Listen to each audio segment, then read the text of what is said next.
Lost Art with Andrew Cox, retired Master Gunnery Sergeant. thelostart.podbean.com. Get some merchandise and help support the podcast and getting our veteran voices out for all to hear. Now on all major podcast platforms. Be sure to like, share, and subscribe. Be a guest, tell your veteran story, discuss your veteran business or organization. Email The Lost Art with Andrew Cox at gmail.com. Andrew Cox, a Till Valhalla Project Ambassador. See the project story at tillvalhallaproject.com. Thanks for tuning in. Please enjoy the podcast that's giving a voice to our veterans. The Lost Art with Andrew Cox. All right. Hello, my friends, and welcome back to the Lost Art Podcast, that podcast giving a voice to our veterans. On today's episode, we're going to have a My Veteran Story with Noah Peterson, Marine veteran. But before we get into the episode, he shows his tattoo. I love it. As we get into the episode, don't go to our website. You totally threw me off. Go to the website and check out our website there. Do it. Dude, oh my God. Do it. This is the worst intro I've ever done. It's the best. thelostart.podbean.com. Go check it out. There's a merchandise tab. Click on that merchandise tab. Go get you some cool gear like a hat, a shirt, something like that, and help support us in getting our veteran voices out for all to hear. I also want to give a shout out to the Till Valhalla Project. They are doing some incredible work. If you haven't heard of them, go to their website, tillvalhallaproject.com. Go check them out, see what they're all about. If you can help them out, please do so. But with that, I have a guy next to me that is incredibly enthusiastic about what we've got going on here, who is cracking me up right at this moment in time. But Noah, how are you doing, man? Well, Till Valhalla, skål to my Viking brethren. So you're doing good then. Rock and roll, baby. Yeah. So I would say that we go back a little ways, but we don't really, but we do through other people. Okay. So, well, the bond of the Marine Corps is strong. It is. Right? So there's that. Yeah. And it's even stronger when you're at the same job. Yeah. It's even stronger when you know the same twats. Yeah. That's for you, McNasty. Yeah, that's right. I love you. I hope you're watching. Oh, man, that's good. Yeah, so, we know each other through McNasty, whatever you want to call him. And also our love of 29 Palms, California. And I say that with love in my heart. And okay, you went there back in the day. Okay, here we go. So back in the day, so I remember when they moved into that fancy place that you went to 5 years after I left. Yeah. Which was about 3 weeks after I left. We were in a condemned tank shed. Our daily operations was in the shed so bad they wouldn't put tanks in it. But battalion was like, let's put the tank there. What could go wrong? I mean, that makes sense. It does. Yeah, I was 100%. like, I get it. And it's like, yeah. It's like that, when you come in that long road up, you make that first left, and there's about 3 buildings on your left. Yeah. That's the band hall, that 2-story thing, and then the tank shed. And that's where we were at. That's and that's close to Lake Bandini. Yes. Yeah, very close, actually. The officer's pool. I hope so. It only gets better. You remember your first run around that thing? I remember every run around that thing. It was horrible. So I get there, right? Yes. Out of the School of Music, and I was like working out. And I'm not a big dude. I'm a little Smurf, as they said. It's like, you think you're a dude, and then like you go to the Marine Corps and you're like, wow, I'm 4 rows from the back. I'm actually with the Smurfs. And you're like, wow, the guys up front are like 6'5". You're like, wow, this is a reality check. And I'm like, okay, well, I like fitness. I like working out. So I get there. Did you ever know Paul Bollinger? I know that name. Okay, he was a running fool. Mm-hmm. Bollinger, if you're watching, it's the only compliment I'll ever give you on mic. I love you, but I'd like to insult you too. So he was a rabbit. Yeah. And so I get there, and they're like, oh, hey, you're at 3,200 feet. It's going to take a little bit to get acclimated. Why don't you go ahead and wait till the next PFT? I'm like, well, actually, I was raised at 3,500 feet. Now that I'm out of Virginia, I finally feel normal, right? Because I'm up in the mountains again. Montana boy. I'm like, let's go. So we do that PFT. I smoke everybody. Like Bollinger's like a quarter mile behind me. And my God. Right. He can't believe it. I'm like, I'm there like a week. I'm like, this is easy. And I'm fit. I'm benching 300 pounds. Okay. I'm only like 5'8", so I can almost hit the rim on a basketball. Yeah, I'm white too. So it's like, so I know I look Mexican, but I'm not. So I can almost hit the rim on a basketball, proving that white men can't jump. And, I'm like, I'm training judo and all this kind of stuff. So I'm like, I'm a physical monster at this point in my life. And it's great. But I come around that last turn and the wind. It slapped you in the face like it was cool. Yeah. I didn't actually vomit, but I was dry heaving that last, because it's, it's at least straight line, it's a straight line, and then it's the hypotenuse of the Idaho shaped parallelogram. Yeah. And I got that, and I'm just like the whole way. It slowed me down a little bit. Yeah. And then it was like every time going around that again, it's like, okay, where's the wind? Yeah. You had to ready yourself for the smell. That's right. Yeah. And it is a unique smell that only somebody who has been in 29 Palms and had to run around said Lake of Bandini. It's the open sewage and heat. Yes. There's nothing like it. It is one of those smells that takes you back and makes you say, I made a bad decision. Yeah, for sure. Well, you mentioned you're from Montana, so let's go back. Okay. The beginning. Maybe not the beginning, right. but somewhat closer to the beginning. Okay. All right. So you're from Montana. So tell me a little bit about where you grew up and then what led you to the Marine. All right. Billings, Montana is it's an outdoorsman's paradise. It's a desolate, depressing place full of spectacular beauty. It is a beautiful place. I was just there for my father's funeral, and I'm driving around, and I'm like, wow, everybody is strung out here. It's out of sorts. I'm also like, kind of same as it ever was. Time has stood still there in some ways. It's good to know. Yeah, but it's a good people. It's a very white people. It's I don't know. There's more Indians in town than there ever was. Yeah. Some people don't like that. I'm okay with it. I thought I mean, you don't appreciate the Indians in Montana, you have no business being there. Like, look at the point. Well, look at the history of what America was done, and the worst of it was done in Montana. So yeah, I mean, have some respect. Yeah. Right. Good point. Right. So there's that.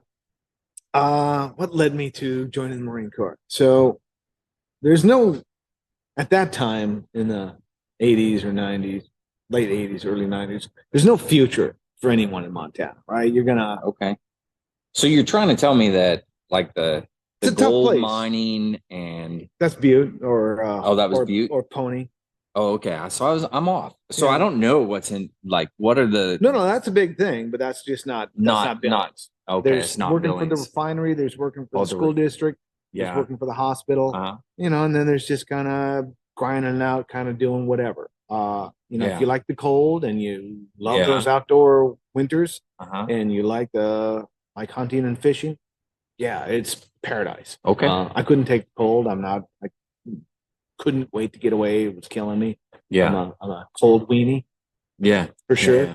So I couldn't be there. But other than that, it was awesome. Like my friends, I still have a lot of friends that are there, massive outdoorsmen. I love looking at their Instagrams and looking at the giant monsters they're pulling out of the water and these beautiful things that they're, hunting and eating. It's fantastic. And, they're great guys. They're living their family lives, right? But that wasn't for me because, I don't know, there's something wrong with me. So anyway, I got arrested. Oh, God. And in front of Judge Hernandez. And he's like, so hold on a second. I gotta ask the question. You still remember the judge's name? Is that because you? Not only do I remember the judge's name, his son was a student of my father. Oh no! Who taught at the local junior high school. Okay. And who also knew I had been in front of his dad when I was subbing at 19 for the school district. He's like, you were my dad told me about you. Oh my God. Because I know your dad. And you're like, I think Grover Peterson's son was just in front of me. And I'm like, how does this 13-year-old tuba player know that I got busted for alcohol? And his dad's talking court cases. Also, this is a very Montana story. Okay. And I'm like, okay. And the worst part of it, I told the judge, I'm like, well, I'm going to enlist in the Navy. Right. Because at that time, I'm like all Montanans, full of ego. And I'm like, oh, I don't know if I'm going to do this, I'm going to do that. But I definitely knew I was going to the military because there was no way forward. I'd done some things and gone some places and gotten nowhere. And like, this is not for me. I'm spinning my wheels. Mm-hmm. I have to do something. This is not working. So I'm definitely going to enlist. So at the time, Judge Hernandez's kid is accosting me while I'm teaching band at my dad's school. 19. I don't have a degree. I don't have a teaching certificate. Okay. This is school district number 2. So go ahead and do it. I taught at a lot of those schools. And so his kid's giving me the shit. And I'm like, bro, I'm about to send your ass to the principal. Also, I'm like, fuck, man. His dad is there at the school. I go to lunch and I see him next to me.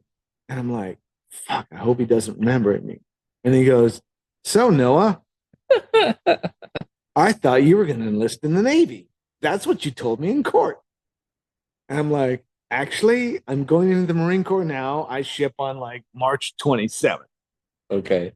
And it's like, he's like, good for you. And I'm like, get out of here. Like, yeah. I'm like, there's no future for me here. Yeah, I need to leave. So Judge Hernandez, you magnificent man. Thank you for being lenient. And you sent me into the military. And it made a much better life for me. I like it. Yeah. All right. So that's, I'm going to be honest, that is one of the better stories of getting into the military that I've heard, or that I've at least interviewed. Yeah. We'll say that. God. They said they stopped that in the 80s, but they didn't. Yeah. Living proof that it didn't. So, all right. So you join up, you sign the contract, you do the whole thing. Now you're going to go to boot camp. Yep. Right. And what was your boot camp experience like? 1st Battalion, MCRD. What company? Alpha Company. Oh. Yeah. I'm sorry. Yeah, high and tight, baby. Yeah. If you would have said Bravo, I would have given no grace. No. They were sadistic. About drill. That was the only thing they cared about. Bravo Company. Drill. No, they really cared about absolutely destroying them. Yeah, well, there's that. That's a good point. Yeah, and we were down. We only had like 3 DIs and a senior. Okay. Now here's something you'll never hear anybody say in the world. I felt bad for the guys above us. My DIs were nuts. Theirs were worse. They really were. I was like, yeah, I'm glad. I mean, I'm glad I'm not up there. Really, yeah, absolutely. And that was because we were 1058, they were 1060. And all right, Gillespie, if you're watching this, hats off, bro, man. You guys were fucking terrible. They were. They had 5. Oh God. Yeah. And it was like, and those guys, I mean, my guys were pretty sadistic and cruel. Those guys, they notched it up a little bit. Yeah. They had to take it to the next level. Well, like, I think there's a couple, so we went up, did you go to MCRD or did you go to Paris Island? Yeah, no, it's San Diego. Okay. MCRD. So, when you go up to the range, right? Yeah. So it's one foggy morning up there. Yeah. And they love to make platoons fight. I don't know how it was. Yeah. Oh, no. All I hear right. you. Yeah. So, and they're like, "Oh, it's 60. You ready to go?" And they're all in the porta potty. And we're like, "All right, we know what this means." And it's foggy. Like it's hard to see like 10 feet in front of you. Yeah. And you can see 5 feet in front of you pretty good. 10 feet in front of you, not so much. And they're like, "All right, 58, you ready to go?" And they're like, "Ah, here we go again." Now, this is after we've been up and down the stairwells. I have had, like, I remember someone taking an M16, smacking me right in the face, almost Yeah. knocked my teeth out. They Oh, were wow. loose for weeks. And I had a mark on my face like that. Yeah. And I remember teeing off on somebody in the back of the head, knocking him down the stairs, right? I mean, right? I mean, I don't know what it's like now, but that's what it was like in the 90s. I would say it is not like that now. Okay. It is not the same. Yeah, it was. Yeah. All they wanted to do was have us fight. That's all they did. Every chance they could run us up against each other. It's like, oh, let's get this on. Yeah. So there they go. And we're all like, okay, here we go. I mean, we fought these guys dozens of times at this point. And, you just hope you don't run into a giant. Right. Yeah. At this point, you think you're a tough Marine. Just remember that's a 6'6" tough Marine. You're just not going to win. You're just not. Like, you're going to make him hurt, but he's going to snuff you out. So here we go. And like, we're all geared up and ready to go. We're ready to tee off, and boom, off we goes. And it's a melee, right? Yeah. And it's this one's going on. And I see some of these guys going up against 1060 drill instructors.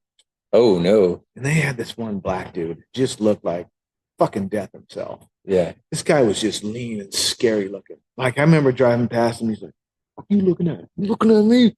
You look at me again, I'm going to rip your head off." I'm like, "I actually think you're going to do that." That is a possibility. Yeah, that guy was like psycho. So here he goes. And this kid goes up to him and he does some fucking move on him. And the kid does like 2 somersaults in the air. And he lays down. And he goes, "Oof." Sounds like his soul left his body. And his nose is gone. And there's just blood all over his face. And this guy is on him and he's going like this. First time I saw him smile. And it's like, I'm like, I'd rather not see you smile. He's looking like, he's like, "Yeah."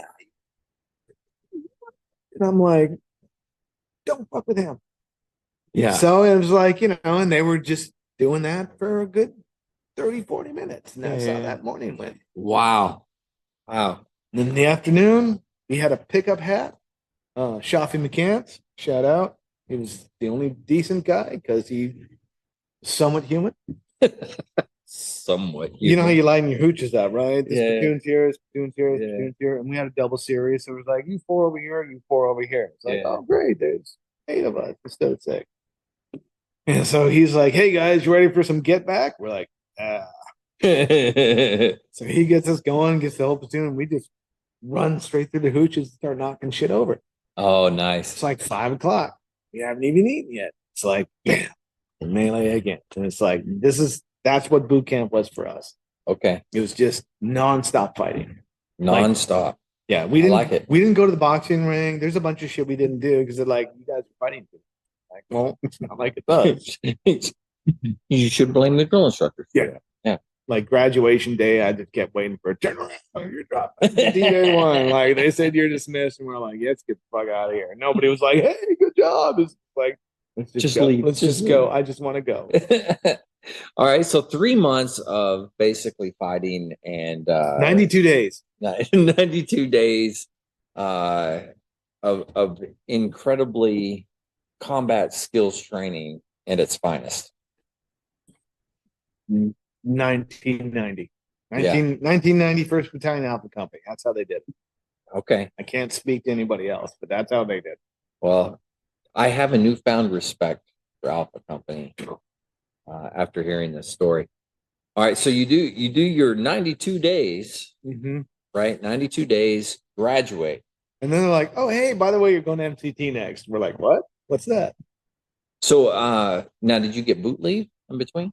Oh, no. Really? The vast majority of the guys in our series like, "No, I want to get this done." Okay. Look, So no boot leave, straight to MCT. yeah, the vast majority of us. Okay. Like, I saw so many guys from my platoon, so many guys from the series. Yeah. Because we were not we were demoralized. I mean, we're like, nah, let's just go. Yeah. Like, Let's get it over with. Let's just go. Let's see what life looks like beyond here. Fuck this. Okay. So, all right. I took leave after MCT. Oh, wow. Yeah. Okay. So you did, was it 3 weeks then? It was 6 weeks. 6 weeks. Yeah. I got 2 weeks of mess duty in area 51 and 52, which never eaten those chow halls. You'd trap rats in there and be like, we're just going to cook them. Yeah, that was a shit show. And that's when mountains started, right? Yeah. That was the beginnings of mobile operations in urban terrain. That's right. And they're like, and the best part is now you're actually getting SOI guys, right? Yeah. And I don't know what it was like in your time. Right, I would never speak to that, but in my time, these were not smart men. Okay, they were not. These motherfuckers couldn't call cadence to save their life. We're both musicians. We're both in the band. Let's giant pogues, okay? And the problem is when you got a motherfucker that can't keep time and he's calling cadence, then you got to get out of step with this non-cadence calling ass. Yeah. It ain't his fault. And that angry big black sergeant is not a kind man. These are, these are guys that have been in for 10 years. Right? They got in the 70s, right? Oh, yeah. These are nasty, horrible killers. Yeah. And they're like, we're going to make Marines out of you. And son of a bitch. Because you weren't made a Marine in boot camp. They're like, we're going to instill it in you now. Well, they're like, now we're going to teach you the practical reality of what it really looks like, you know. So we're going to get you ready for the SOI. Mm-hmm. And all of our guys, these guys could barely speak, right? Yeah. You couldn't even understand them half the time. We're like, oh my God. And then you do something wrong, you're like, oh, wrath of God's coming down. We ended up having one weekend of liberty. Every weekend was secured. And it's like, hey, guess what we're going to do this weekend? I'm like, I'm pretty sure we're going to fight.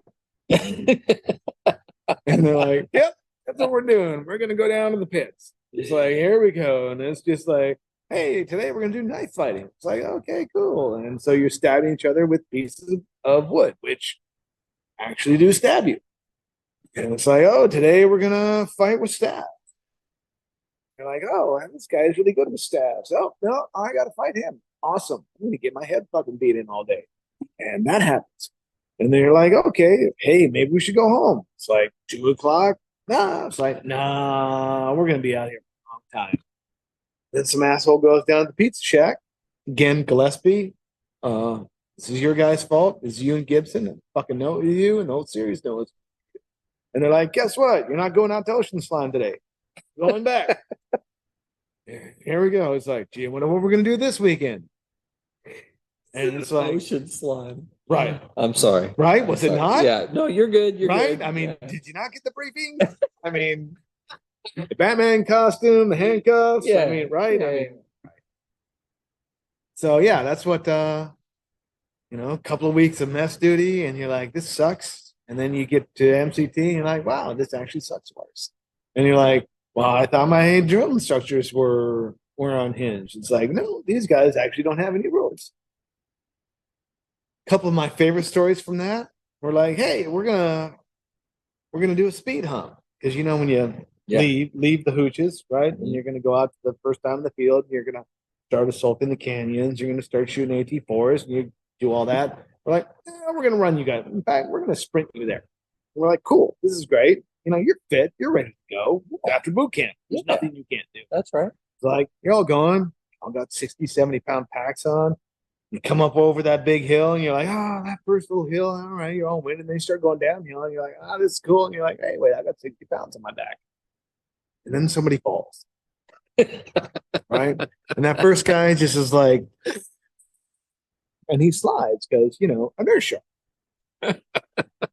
It's a fancy science word for most of you jarheads out there. It means, things that are in motion stay in motion. And if you got 60 pounds on your back and you're 180 pounds and you're on gravel, means this just goes away. Oh my God. And nobody behind you can stop because A, they can't see you, and we're all gonna fucking trample you, right? Of course, you know, you got some guy in front of you, and then people start tripping on his ass, right? So there's like 6 guys down, and you're just trampling the fuck all over them. By the time the Smurfs get to them, these guys are fucking hammered. And you're like, oh, sorry, bro. I mean, like, some of these guys are your friends, right? And you're like, I really didn't mean to step on your fucking neck. All right. And you're like, all right, so there we go. And then we decided we're going to take a shortcut. Oh, nice. And we hit this gully. Now, I don't know if you guys know what a gully is. I don't know if it's a technical topographical term, but it's a term we use in Montana for a washout. Gullies are usually 4 to 20 feet deep. I guess they would call them, I don't even want to go there. So it's not a ravine. It's not a ravine. It's not. It's a survivable jump. Anybody, Yeah. you've done your work, whatever. You can. So you got to do this hop. And I'm from a place where there's a lot of gullies. I'm in kind of a. It's, you know, you're up there in Pendleton, about, I don't know, like 2,000 feet. So everything here is very familiar to me. I'm like, okay, scrub brush looks about the same. Not the same species, but I'm like, I grew up in this. I'm good to go. I don't even have to look down. I know where the prickly pear cactus are. I'm good. I'm finally in my home turf. I'm like, got this. I'm passing people up. I'm like, this is awesome. I feel like this is. I hop down the gully, look back, and I see this dude jump off, and this root grabs his leg, and he goes like head first, face plant, bam, into the side of the gully. Like, it was just something you saw. It was comic. It's like he goes there and like in something out of a video game, the blood just goes. Oh, right. And it's like, and I'm like, I can't. I'm like, well, let's move on. Right. You're like, this. I think they want us to do this. So we get there, and we're like 15 people there. They're like, where's everybody? And we're like, I don't know. I saw one guy go down. I stepped on like 3 dudes. You know, they're back there. So whatever. All right. Next thing you know, the battalion officer shows up. He's chewing ass on our, I don't even know what you call those guys then. Some sort of instructors, right? But platoon handler, maybe. Right. I think that was the word. Right. So they're just getting in trouble because they fucked up a bunch of their dudes, and unnecessarily. It's like, you didn't have to do that.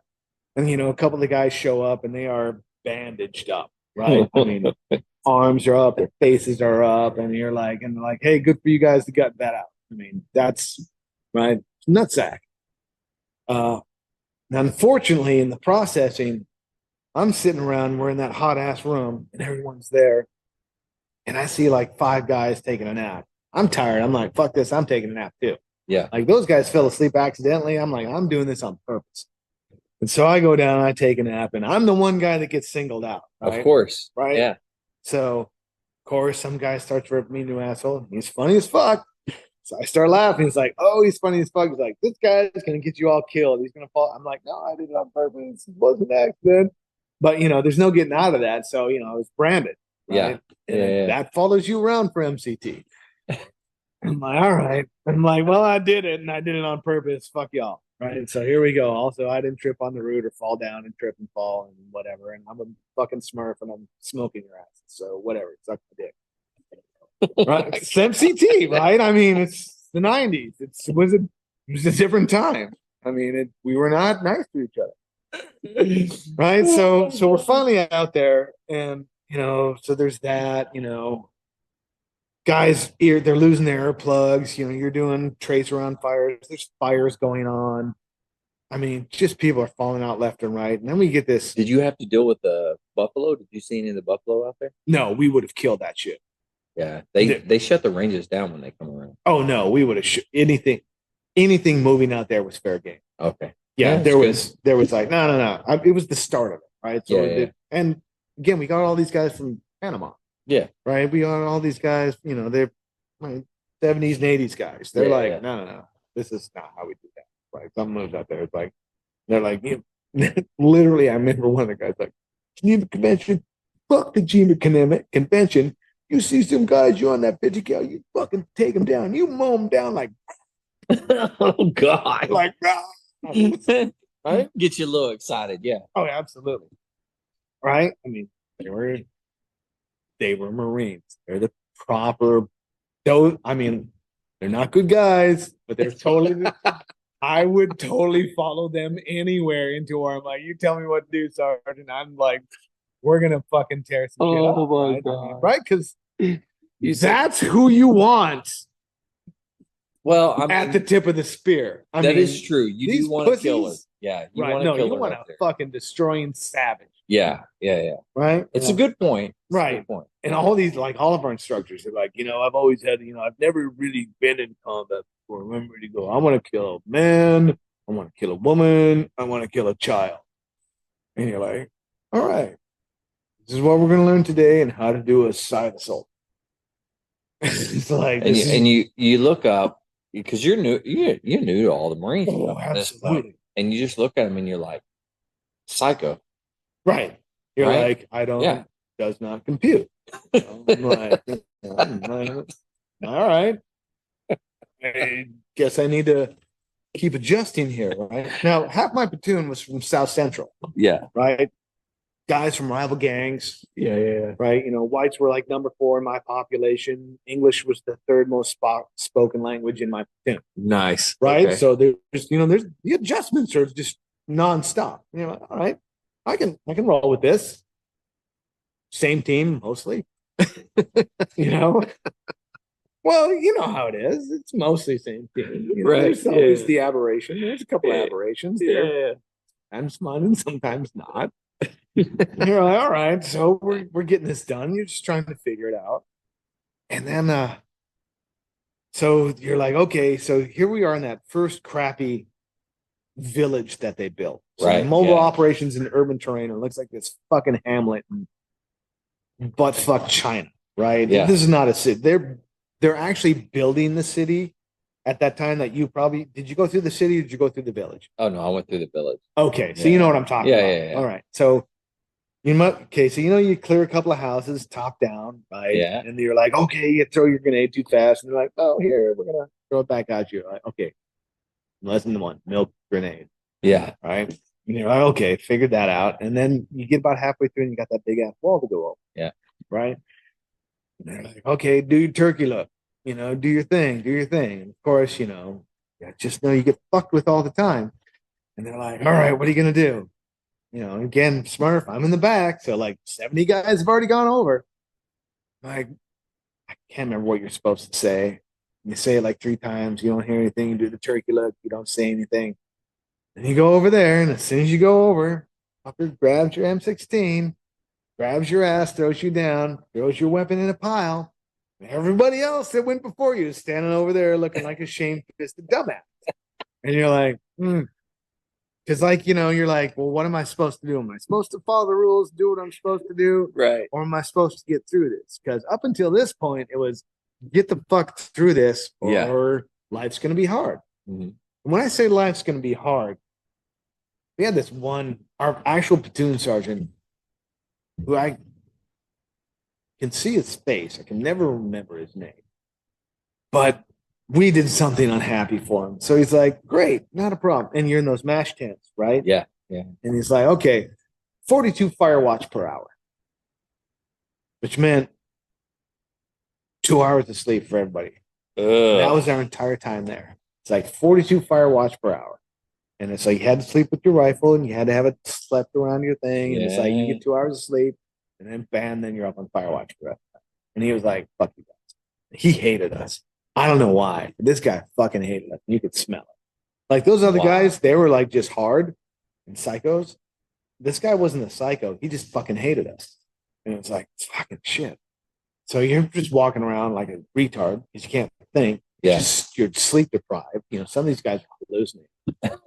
And you're like, you're just like doing whatever you can to get through this. And you're like, oh, I can't wait. And then we pissed them off again for some unknown reason.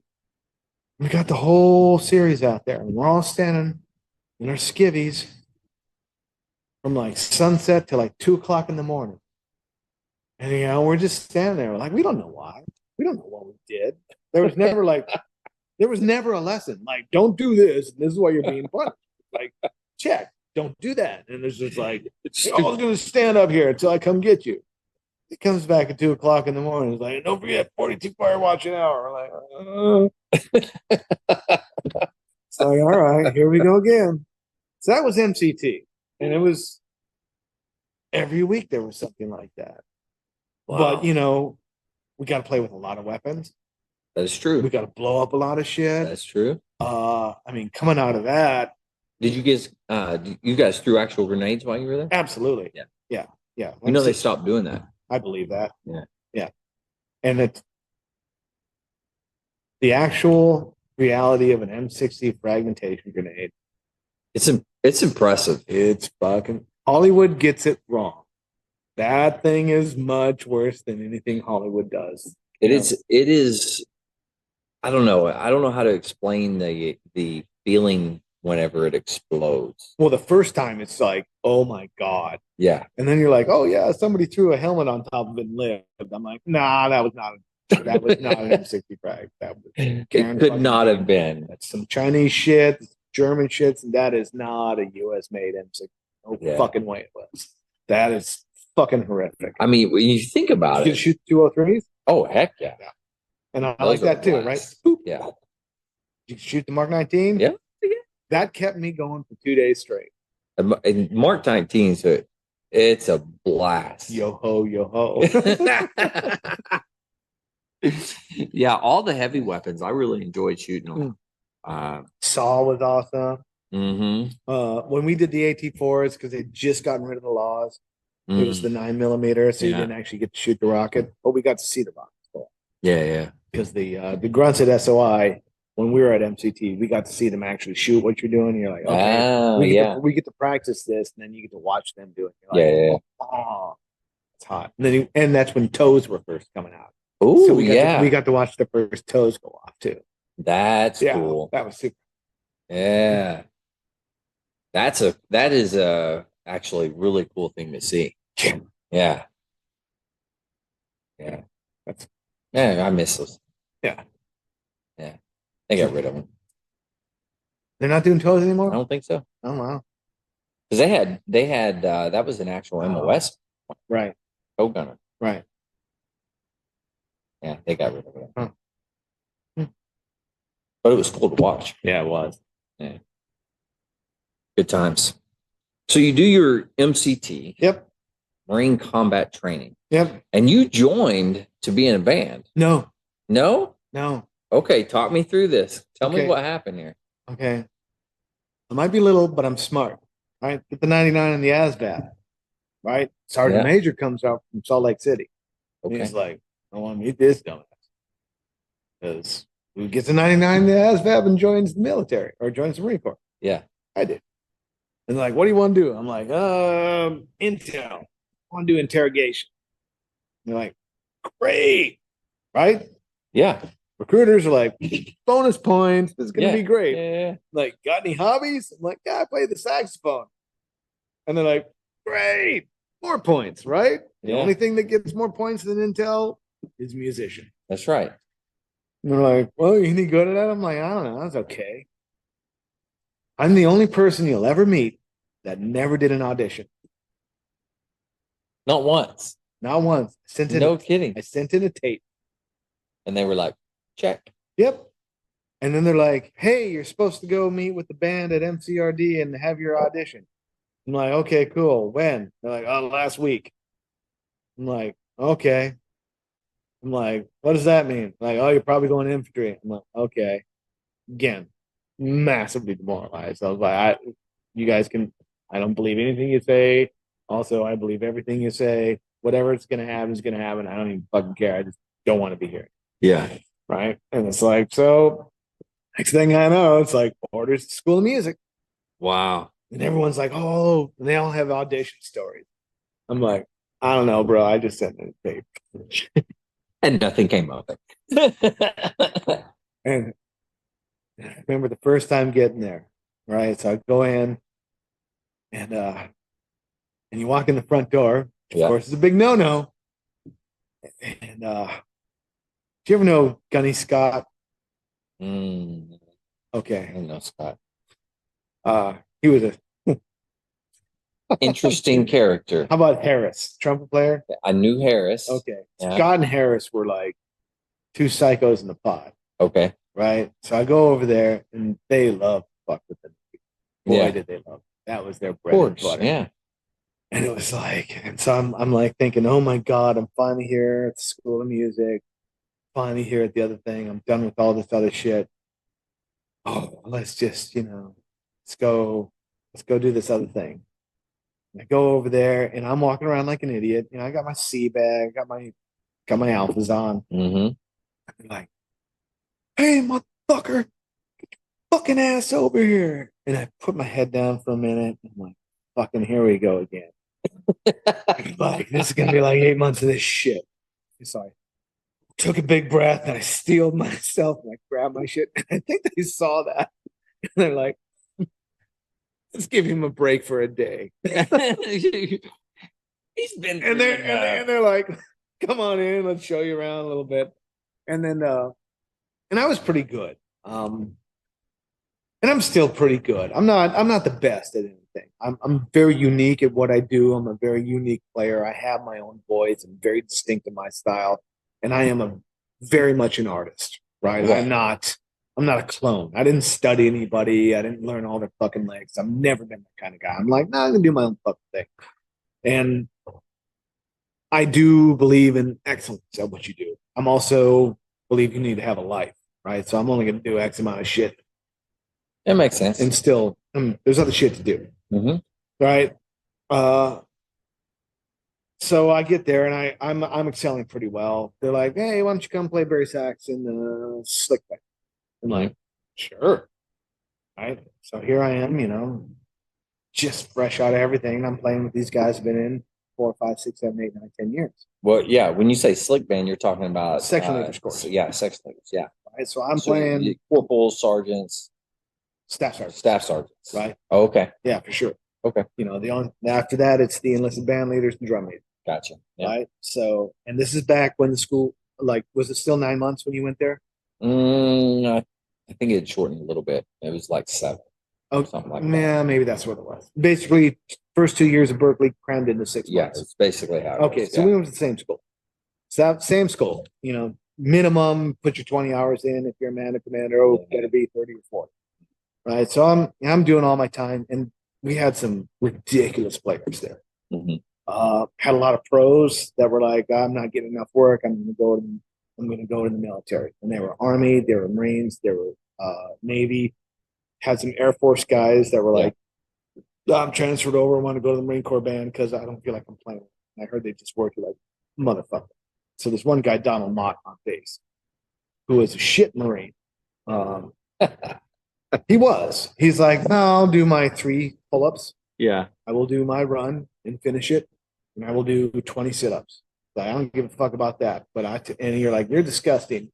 And then you hear him play bass and you're like, no, bro, you're fucking, we're cool. Yeah. You're like, I understand you when I hear you play. Yeah. Because he's like, yeah, I'm here to play a lot. I'm not here to be a jarhead, but I'm here to be a Marine musician. Yeah. And you're like, got it. But you have to watch him and spend some time with him. And then when he plays, you're like, got it. I had this motherfucker, Alexander, in the Navy. Drummer? Yeah. Yeah. And he was like insane. Michael Jordan on drums. Yeah. And then he's like, yeah, I'm really a mallet player. So he went from the School of Music to be an instructor at Annapolis. That's where really? He went from there to Annapolis. Was an instructor. And we're all like I remember walking by his how he had those little windows. I'm hearing this fucking maniac just tearing ass on shit. I'm like, what the fuck is this? I peek my head in and I'm watching him. And it's like his hands are a blur. And I'm like, shit.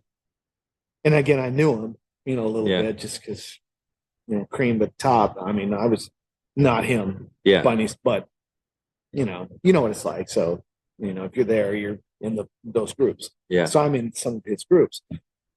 And, but he's always on drums. I didn't understand his mallet playing. Yeah. And I'm watching him. I'm just mesmerized. I'm just watching for 5 minutes. And then pretty quick, he looks at me, gives me a little nod up and just kind of laughs, and then he starts showing off. Oh yeah. And I'm like, fuck you. So like, I would never beat up Kurt. It was just, it's crazy. We had like 10 guys like that just walking around. So Wow. the dick swing was huge. Yeah. And it's just like, so, the bar was just high. Yeah. And then, there's the rest of the school music and the Marine element, what that looks like. Yeah. And then you're like, hello, 29 Palms. So when were you told you were going 29 Palms? Okay. Now, remember when I told you I hate the cold? Yeah. I requested it. I'm like, well, you requested to go to 29 Palms? I'm like, where's the least cold place the United States Marine Corps can send me? They're like, to the desert. I'm like, I want to go there. Huh. 29 Palms, number 1, Okinawa, number 2, Pendleton, number 3. Okay. Lo and behold, I got my wish. Surprise.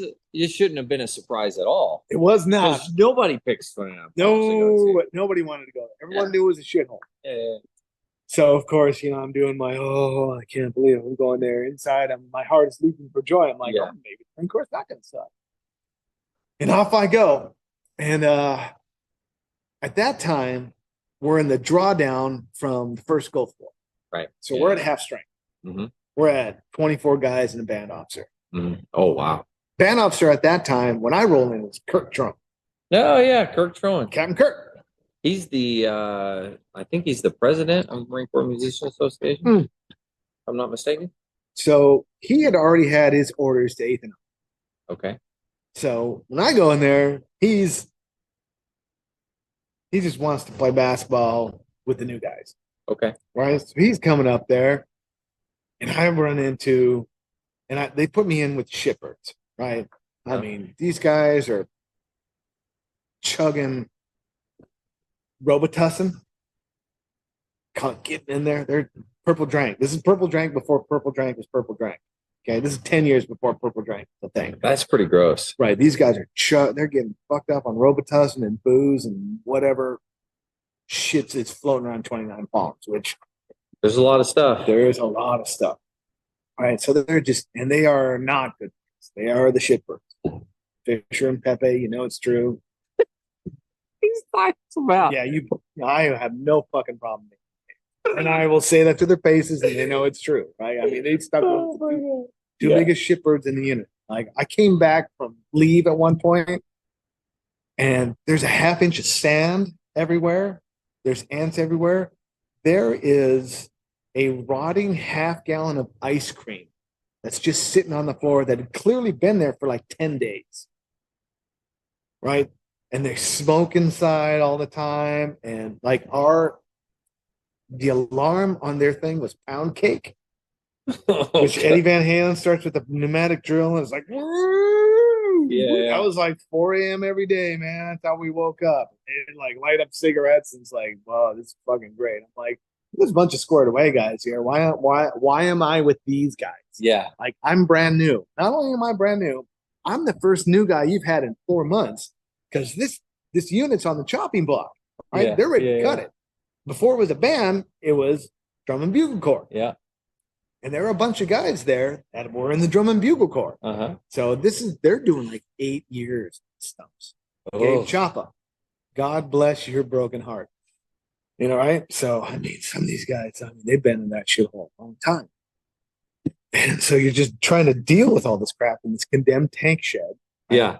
Takes a mile and a half to walk from the barracks down to this fucking shithole. Yeah. And it's just like, and then they put me in the admin, and they put me in the training office. Everyone's doing 2 jobs.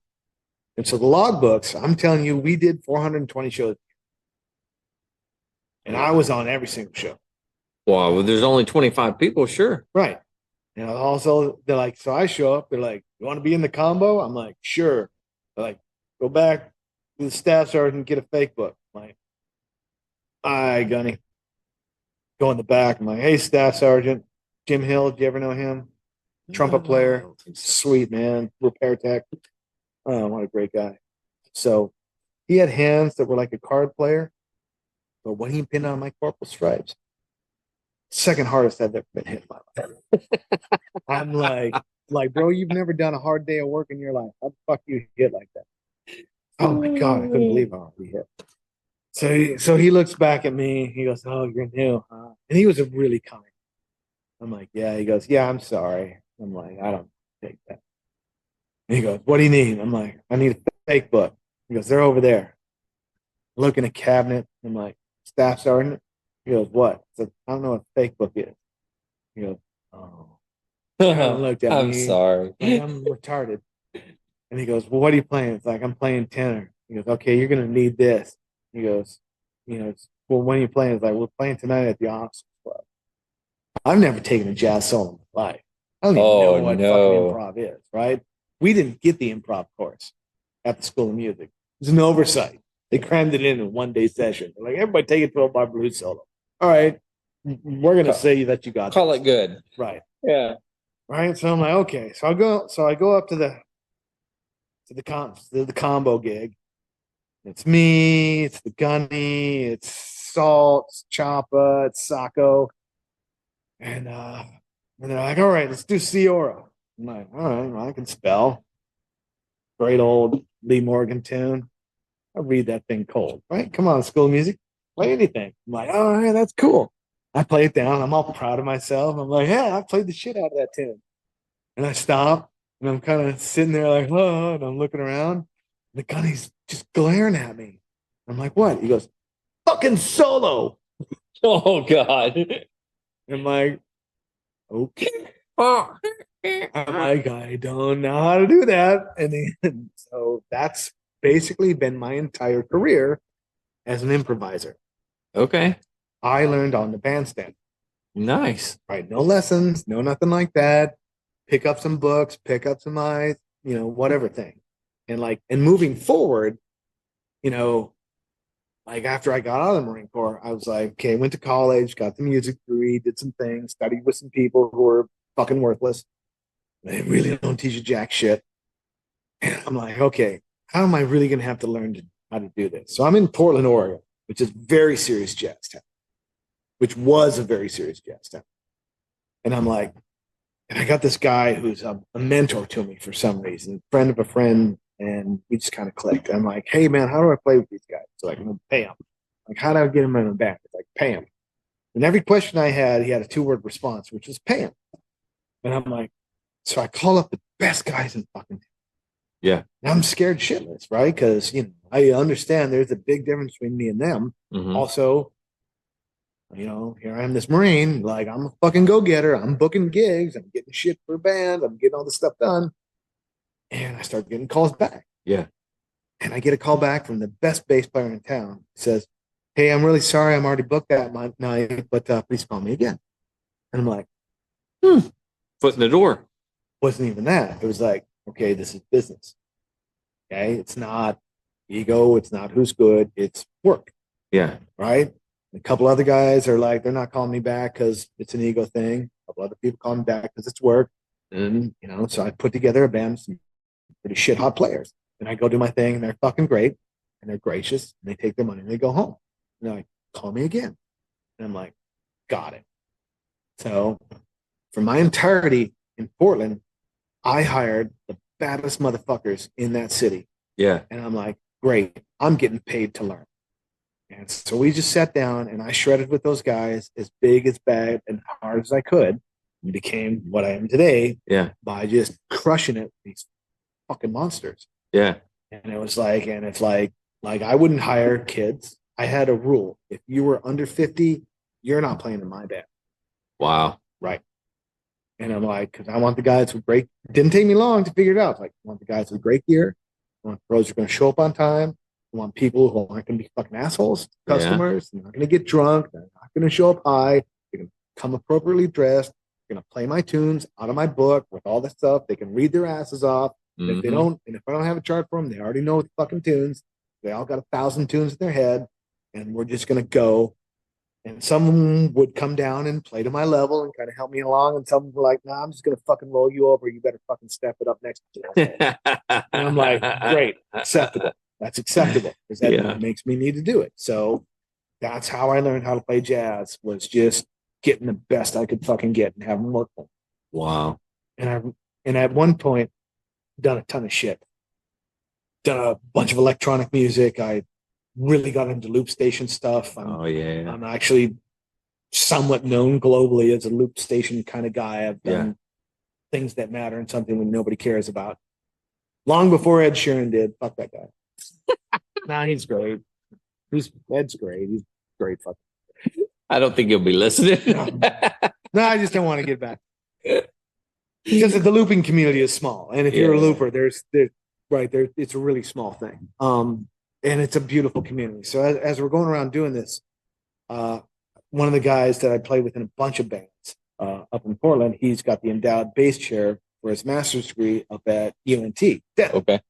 And I'm coming through town, and we played in we never played jazz together, but I had him 6 of my other bands.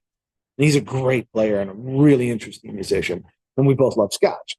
He's like, dude, come in, stay at my place, we'll drink some scotch, you do your gigs, then why don't you come play my master's recital with me? I'm like, fuck yeah.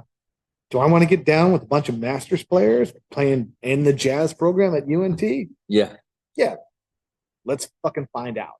It was great. So I go in, and playing tunes I've never played before in my life. And he's really studying and kind of doing some things. So he's not playing like he normally plays at all. He's doing this other thing. I'm like, wow, this is fucking fascinating. So we spend the day on the campus, and all these guys are doing these fabulous clinics, and I'm just watching all these guys fuck shit up, and they're doing horrible things. I'm watching the 1 o'clock band do their thing, and watching these A- jazz stars who their instructors just rip them to shreds. Rightfully so, because they just come in like fucking cocks, and it's like, guys didn't really do your work. Great players, but you're missing some shit because you're 19. Yeah. And you're not hungry. What I mean by people say, oh, you're hungry, you got to have this and that. No, they actually mean hungry, right? When Mike Tyson says, you got to be hungry, it means you got to be fighting to eat. Yeah. And for put me, food on the table. Right. I was a musician and I was hungry because if I didn't play, I didn't eat. Right. Right. And so when I see these guys and they come from good families and they got money and they got scholarships and they're fucking wizards, right? They're great, but there's nothing there. There's no need. Right. Mm-hmm. And they say the artist needs to suffer. It's like, no, the artist doesn't need to suffer. What the artist needs to do is take his craft seriously. Yeah. Because it's like, we're not artists, we're craftsmen. Mm-hmm. And it's like, so when you look at these guys and you're like, there's nothing 100 gigs wouldn't solve for all these guys. That's all they need. They just need to get out there and they need to be desperate for money. Mm-hmm.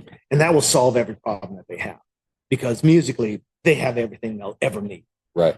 And you're like, oh, God, I wish I could play like that. So, and I go and I do my thing, and Lindsay comes up. It's like, man, you remind me of this guy. Just going for it all the time, just, kind of unschooled, kind of educated, but just passion and got a voice and just killing it. I'm like, not a compliment, but you're not wrong. Right? I mean, what do you say to Lindsay? You play fucking Miles Davis. And I'm like, all right, okay, cool. To all the veterans out there, if you're struggling, you need help, anything like that, make sure you reach out for help. The VA does have some great resources. You can always dial 988, press option 1. You can also text 32. Oh my God. I'm going to have to edit this shit.